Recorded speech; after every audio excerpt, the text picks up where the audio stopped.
There were a lot of emotions after I, wasn't world champion last year.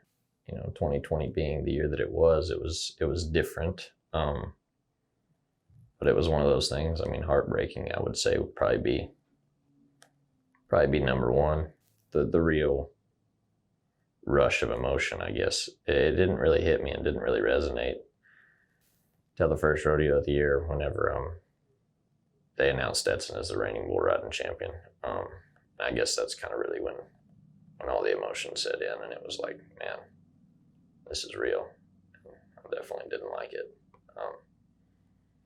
Hats off to him though, because he rode great. At the end of the day, iron sharpens iron, so I think we all make each other better. I'd say the biggest difference for me coming off, the first year that I didn't win the gold buckle, just kind of relit that fire. It's a position that I haven't ever really been in since, I've been professional, and it's a position that I don't really care for. It's one of those deals. Obviously, I didn't perform well enough to be the world champion last year, and definitely don't want that to be the same storyline this year. The 2021 season's been great for me. Had a lot of health stuff going on. Brought on a personal trainer for the first time ever, and it's definitely been kind of the big game changer for me this year. Really focused on getting healthy, getting my body really moving correctly. There's been a lot of wear and tear over the years, and it's been a big deal for me to actually get healthy this year. It's one of those things that everybody's beat up, everybody's tired, everybody's sore. This is kind of the make it or break it time for everybody. Whether you're sitting number 1 or number 17, this is an important time of the year. So it's one of those things to just pull your hat down, go to work.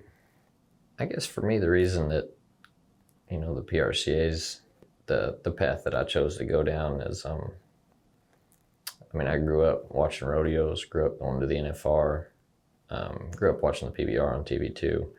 But it was one of the things, the PRCA just always and the NFR always held a special place in my heart.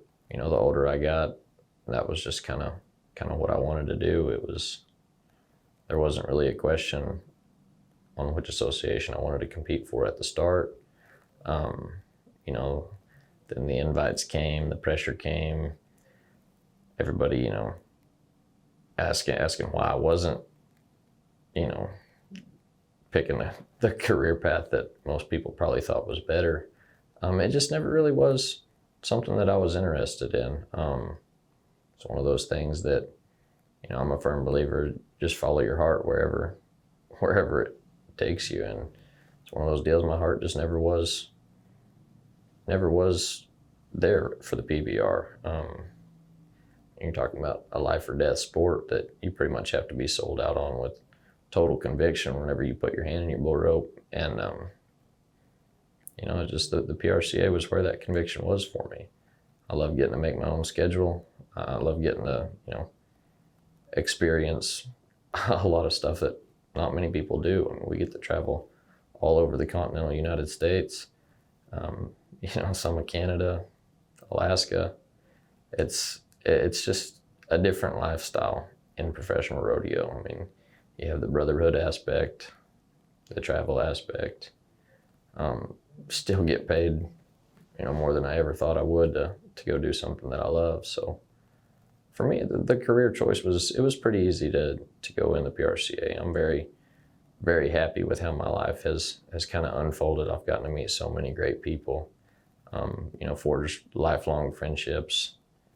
And I feel like I've just got to experience a lot more life than most people have. So, I'm very happy with my choice. And if I had it all to do over again, I'd definitely do it the same. I feel like everything happens for a reason. And there's definitely a reason that, God put it in my heart that this is what I was supposed to do.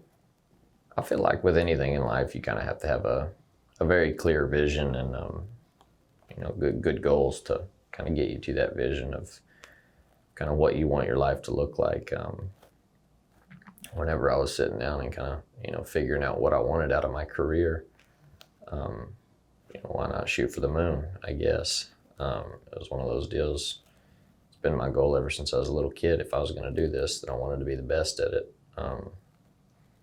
You know, Donnie's record of 8 world titles, that is undisputedly the greatest thing that's ever happened in the sport of bull riding. You know, for me to be considered the best and to really hit the pinnacle, I need 9.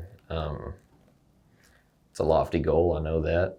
It's an extremely difficult goal, something that takes years and years to even get to the point to where, you know, you can go compete for a gold buckle, much less win one, and on down the line. I mean, you're talking about the better part of a decade. You're the absolute best at what you're doing. There's not very many people that can say that, no matter what discipline you're talking about.